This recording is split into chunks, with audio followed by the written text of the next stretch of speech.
mga tropa. So magre-renew tayo ng motor. Re-renew natin si Red na Pula mga tropa, no?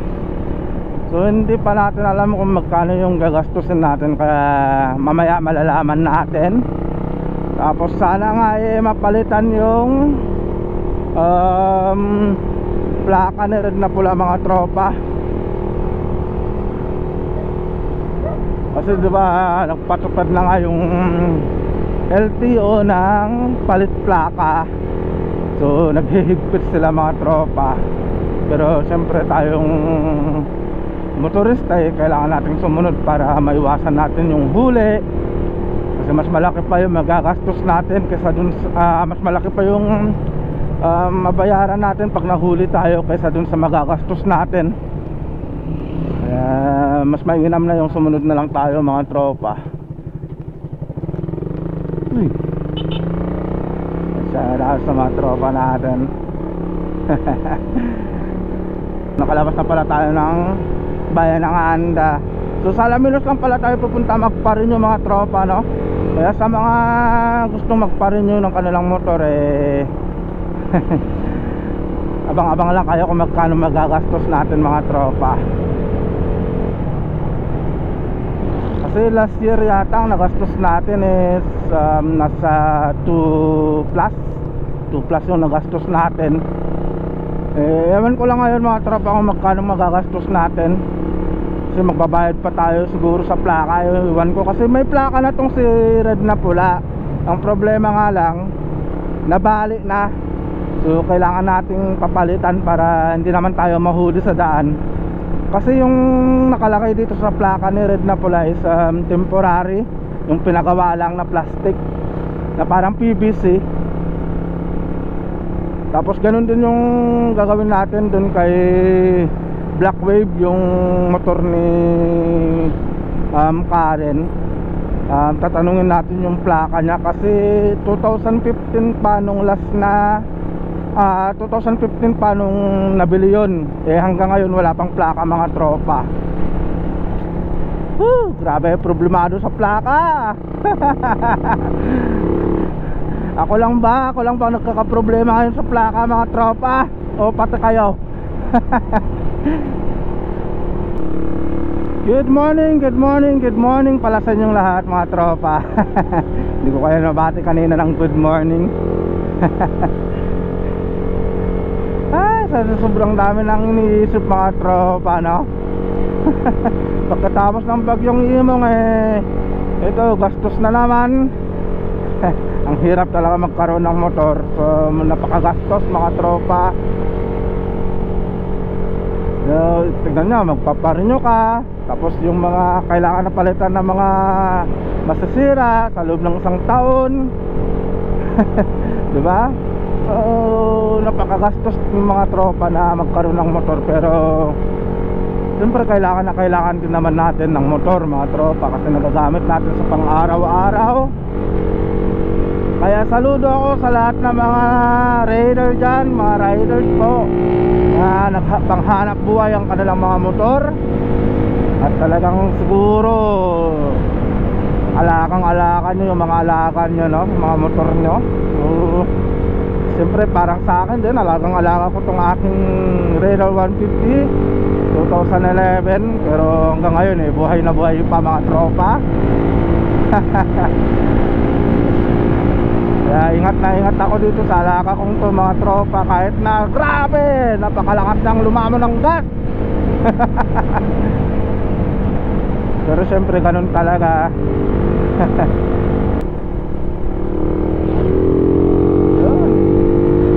Tinanghali na rin pala tayo mga tropa. Kasi dapat, ang alas ko dapat dun sa bahay alas 6. So ang oras pala natin kanina 8 o'clock ng umaga. Ay, I always going late. Ang bihira. At syempre, kumusta naman kayo lahat mga tropa? So namiss ko kayong lahat. Long time no see. Tagal natin hindi nakapag-upload ng video.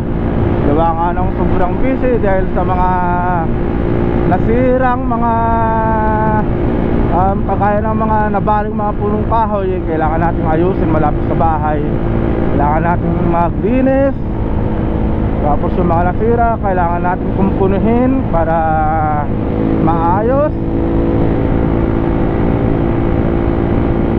Grabe naman kasi yung dinulot na sira ng bagyong Imong dito sa lugar namin, mga tropa. Pero okay naman na kasi araw-araw paunti-unti nakakabangon na rin kami. Pero wala naman masyadong nasira sa bahay namin. Yun lang yung nabali na yung mangga sa malapit sa bahay. Yun lang naman. So thank God kasi safe and sound naman kami, mga tropa. At ito, safe and sound, pero yung bulsa natin mukhang nangangamba dahil gagastos tayo ngayong araw sa pagpaparenew ng motor. Pero okay lang yun, natural lang yun. Kasi kailangan natin magparenew para magamit natin lagi ang mga motor natin, hindi tayo mahuhuli, diba? So takbong pogi lang tayo ngayon, mga tropa. Hindi natin kailangan magwas-was, diba? Bagong buhay na to hindi natin kailangan mabilis, mga tropa. So takbong pogi na lang tayo. So namnamin lang natin yung mga makagandang view dito sa paligid. Yon, diba?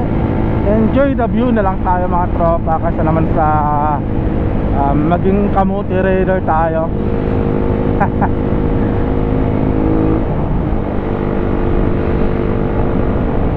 So ganun na lang yung magiging vlog natin, mga tropa.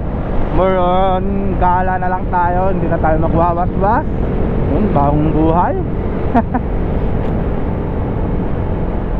Yes, sarap, mga tropa. Sarap talaga magmotor.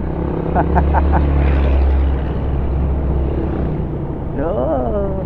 Woo! Sarap. Banking, banking. Nakaka-enjoy naman, mga tropa, no? Pero dahan-dahan lang tayo.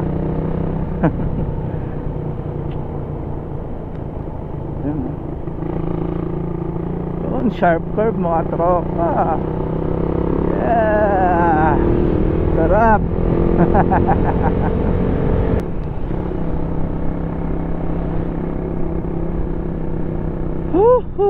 Mga tropa, sa wakas touchdown tayo, Alaminos. At dito na tayo dadaan sa may bypass road, mga tropa, na para mas mabilis, para dire-diretso tayo hanggang sa LTO.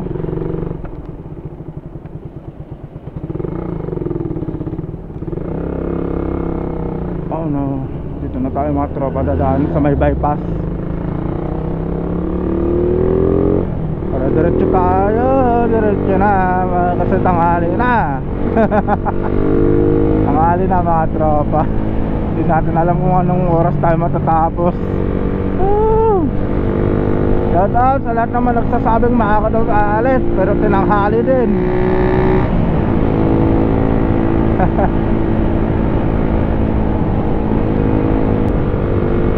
Ayun, bypass road, Alaminos. Wow, ang ganda, mga tropa. Ganda ng daan dito. Ang luwag ng daan, no?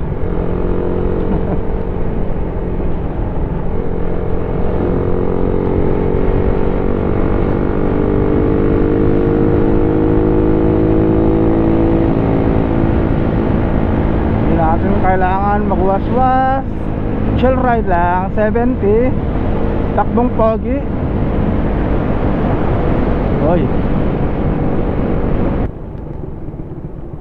dito na tayo dadaan, mga tropa, sa may shortcut. Sa shortcut na tayo dito dito tayo dadaan sa may NBI. Tapos ang labas natin tamang tama sa LTO. Labas natin sa crossing LTO na.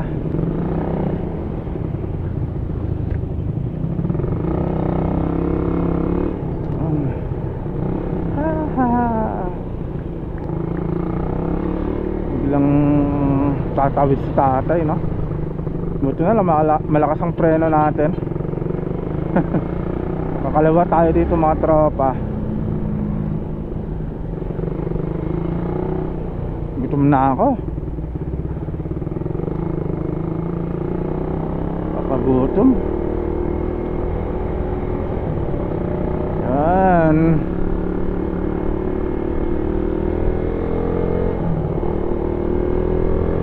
Chill ride is the best ride.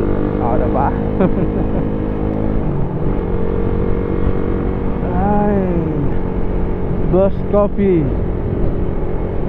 You know, NBI.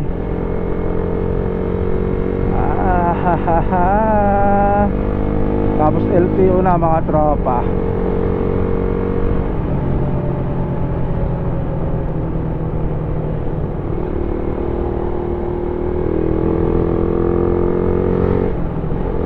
Alright, so update tayo mamaya mga tropa na pagdating natin sa may LTO.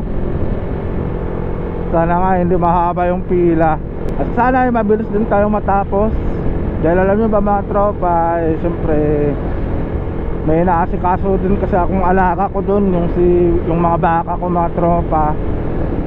So nagdadamo ako ngayon mga tropa para may pakain sa kanila, kaya kailangan natin na matapos agad. O diba? Ako na yata ang pinaka-busy tao sa mundo mga tropa. Nawala namang kita. O diba? Hindi naman tayo kumikita, tapos busy tayo masyado. Paano? Alright mga tropa, so natatanaw ko na yung Land Transportation Office. LTO na tayo.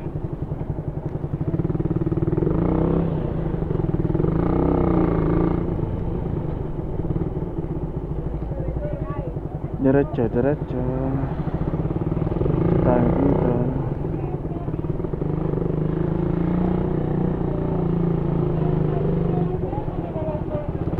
Yan, diretso na tayo mga tropa. Sa wakas. Ay, boss, good morning. Alright mga tropa, so nandito na tayo sa may LTO. So ang binayaran natin dito sa may emission mga tropa is 1 to 20. Pero kasama na yung insurance dun mga tropa. Pero emission testing pa lang to Hindi pa tayo nagbabayad sa LTO mga tropa. Sa emission testing pa lang to. So 1 to 20 yung binayaran natin. Right, mamaya ibibidyohan natin si Red na pula. Kung papasa nga ba.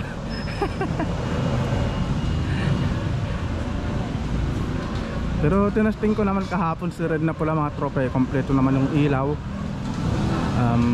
okay naman yung mga brake, tapos yung makina, yun nga lang walang starter.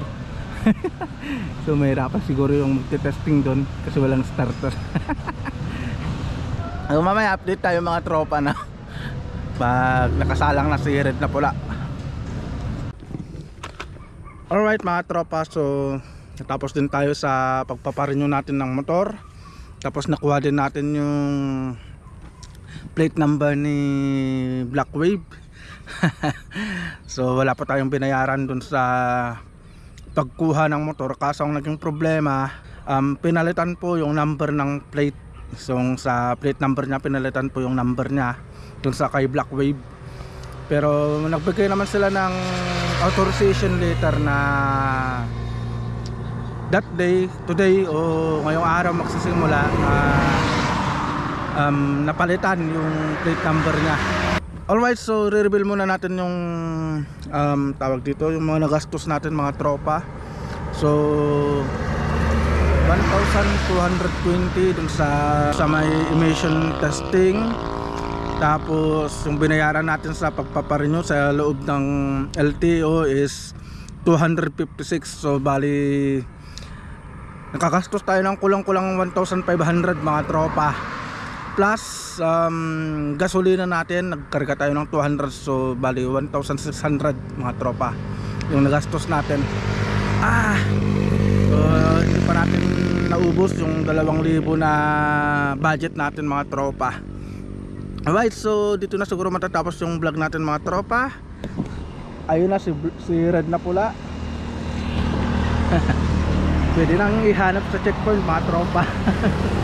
Pwede na tayong mag-ride kung saan saan kasi nakarestro na tayo. Alright, so dito na siguro matatapos tong vlog natin mga tropa. At ingat tayong lahat and God bless. So see you po sa next na vlog natin mga tropa.